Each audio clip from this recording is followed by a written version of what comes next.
Well, you're also reporting today that legal commentator Nancy Grace is slamming Casey Anthony's new legal advocacy gig.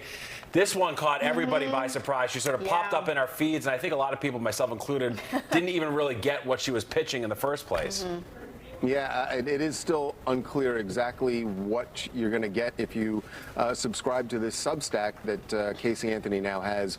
But Nancy Grace is not falling for it, and she says that this is nothing but a money grab and that Casey Anthony needs money, and so she is leaning on the only thing she has, which is the celebrity that came, in Nancy's eyes, sadly, from her murder case. And you know, of course, Nancy Grace covered that trial wall to wall and firmly believes that Casey Anthony is actually guilty, although the jury acquitted her.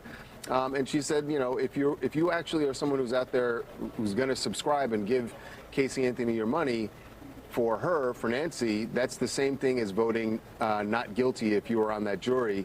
And she is clearly still disgusted by the fact that Casey Anthony was acquitted in the murder of her daughter Kaylee. Yeah, Nancy said that she was very surprised that a lot of people were signing up to get advice.